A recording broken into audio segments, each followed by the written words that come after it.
नमस्कार, जेगी चैनल देख रहे हैं आप सब और मैं हूं आपके साथ पल्लवी जम्वाल।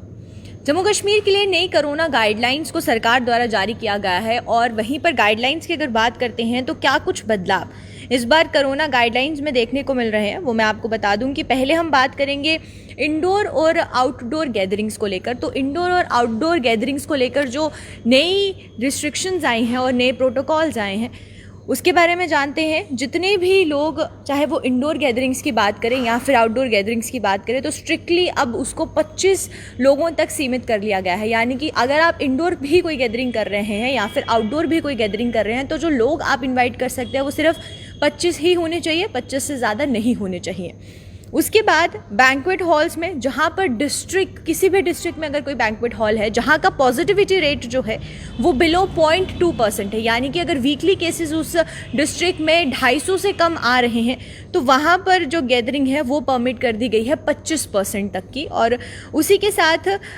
जो भी लोग अगर आप गैदरिंग में बुला रहे हैं तो सबसे बड़ी बात यहाँ पर यह है कि आप खुद ध्यान रखें कि RT-PCR टेस्ट उनका हुआ हो और 72 जो आवर्स तक जो रिपोर्ट है वो वैलिड रहेगी या फिर वो फुल्ली वैक्सीनेटेड हो। उसके बाद सिनेमा हॉल्स की बात करें तो सिनेमा हॉल्स में और थिएटर्स की जो कैपेसिटी है वो 25% कर दी गई है। और उसी के अलावा कोविड प्रोटोकॉल्स को किस तरीके से मैनेज करना है, सोशल डिस्टेंसिंग को किस तरीके से मैनेज करना है, ये जो सिनेमा हॉल्स की अथॉरिटीज़ होंगी या फिर जो मैनेजमेंट होगी वो ध्यान रखेगी इस चीज़ का। और स्विमिंग पूल्स की बात करेंगे तो स्विमिंग पूल्स में भी जो कैपेसिटी है वो 25% रखी गई है। यानी कि जो भी लोग, जब स्विमिंग पूल्स को खोला गया था तो उस बाद ये बताया गया था जो कैपेसिटी है उसको रिस्ट्रिक्ट किया जाएगा और टाइमिंग्स भी रिस्ट्रिक्ट की गई थी। और उसी के साथ अब फिर एक बार नई जो गाइडलाइंस है वो जारी हुई है जहाँ पर 25% जो कैपेसिटी है वो स्विमिंग पूल्स में के लिए रखी गई हैं। और कोविड प्रोटोकॉल्स यानी कि कोविड अप्रोप्रिएट बिहेवियर जो है वो भी अब वहाँ की मैनेजमेंट को ध्यान रखना होगा कि किस तरीके से रखा जाएगा। और उसी के साथ जो वीकेंड कर्फ्यू है, वीकेंड कर्फ्यू कहीं पर भी नहीं है, किसी भी डिस्ट्रिक्ट में कोई भी वीकेंड कर्फ्यू नहीं लगाया जाएगा। लेकिन जो नाइट कर्फ्यू है वो जम्मू में रखा जा रहा है, लेकिन उसके अलावा वीकेंड कर्फ्यू किसी भी डिस्ट्रिक्ट में नहीं रखा जाएगा। अब सबसे इम्पॉर्टेंट चीज़ जो आई है वो ये आई है 10th और 12th की क्लासेस की बात करें तो 10th और 12th की क्लासेस को लेकर, उनके एग्ज़ाम्स को लेकर यहाँ पर जो इम्पॉर्टेंट नोटिफिकेशन ये है कि offline board exams class 12th और क्लास 10th के लिए जाएंगे और नॉर्म्स के साथ लिए जाएंगे, यानी कि प्रोटोकॉल्स के साथ लिए जाएंगे, रूल्स के साथ लिए जाएंगे। और जितने भी स्टूडेंट्स जो कि ऑफलाइन एग्ज़ाम्स के लिए आएंगे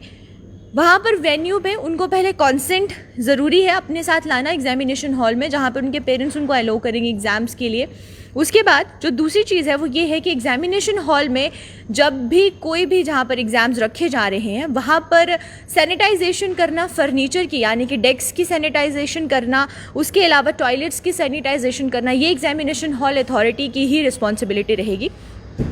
उसके बाद सीटिंग कैपेसिटी जो है और सीटिंग अरेंजमेंट जो है वो इसी तरीके से रखा जाएगा कि सोशल डिस्टेंसिंग, यानी कि दो डेस्क के बाद जो 2 डेस्क का डिफरेंस है वो हर एक डेस्क में और हर एक एग्जामिनेशन हॉल में रखा जाएगा। और सोशल डिस्टेंसिंग के तहत ये जो फैसला है ये लिया गया है। उसके बाद वैक्सीनेटेड टीचर्स को ही अलो किया जाएगा। जिन टीचर्स के पास फुल्ली वैक्सीनेशन की रिपोर्ट होगी वही उन्हीं की जो ड्यूटी एग्जामिनेशन हॉल्स में लगाई जाएगी। उसके बाद अगर हम बात करें थर्मल स्कैनिंग की तो हर एक एग्जामिनेशन सेंटर्स के बाहर थर्मल स्कैनर्स होंगे जहां पर जितने भी स्टूडेंट्स हैं जो कि एग्ज़ाम्स देने आ रहे हैं और जो टीचर्स हैं जो कि वहां पर आ रहे हैं अपनी ड्यूटीज़ देने के लिए, उनकी पहले थर्मल स्कैनिंग की जाएगी और फिर ही उनको अलो किया जाएगा।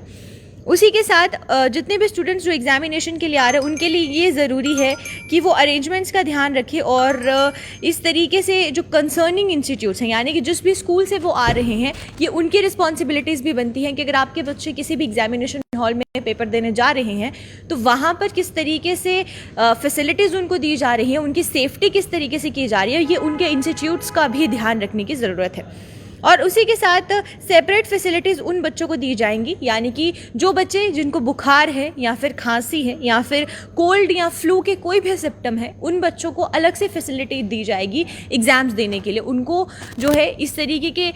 रिस्पॉन्सिबिलिटीज़ और के तहत वहाँ पर बिठाया जाएगा और इस तरीके की फैसिलिटीज़ के तहत वहाँ पर बिठाया जाएगा जिससे कि बाकी बच्चे इन्फेक्टेड ना हो। तो सबसे बड़े यहाँ पर जो बदलाव है वो ऑफलाइन बोर्ड एग्जामिनेशन को किया गया है, और क्योंकि बच्चों को इंतज़ार था कि ऑफलाइन बोर्ड एग्जामिनेशन किस तरीके से होंगे और क्या कुछ प्रोटोकॉल्स के तहत रहेगा, और एग्जामिनेशन जब होंगे तो उनको किन चीज़ों का ध्यान रखना है, तो यही कहा गया है कि मास्क को साथ लेकर आएँ, सैनिटाइजर्स को साथ में लेकर आएँ और सोशल डिस्टेंसिंग का ध्यान रखें। बाकी जो रिस्पॉन्सिबिलिटीज़ हैं वो इंस्टीट्यूशंस को दी गई हैं, एग्जामिनेशन हॉल सेंटर्स की जो अथॉरिटी है उसको दी गई है। और इसी के अलावा जो रिस्ट्रिक्शंस है वो इंडोर और आउटडोर गैदरिंग्स में लगा दी गई है, और साथ ही साथ सिनेमा हॉल्स में रिस्ट्रिक्शंस लगा दी गई हैं। वीकेंड कर्फ्यू हालांकि अभी नहीं लगाया गया है, लेकिन जम्मू की बात करें तो जम्मू डिस्ट्रिक्ट में अभी नाइट कर्फ्यू का जो दौर है वो शुरू हो गया है। तो अभी के अपडेट में सिर्फ इतना ही, आप मुझे इजाज़त दीजिए। और ये जो नई कोविड गाइडलाइंस थी उसके बारे में मैंने आपको ब्रीफली बताया कि क्या कुछ नए आदेश आए हैं और क्या कुछ नए जो बदलाव है वो आए हैं, क्योंकि केसेस जो हैं वो दिन ब दिन बढ़ते जा रहे हैं। उसके बाद ये जो फैसला है ये सरकार द्वारा किया गया है। तो अभी के लिए फ़िलहाल इतना ही, आप मुझे दीजिए इजाज़त। नमस्कार।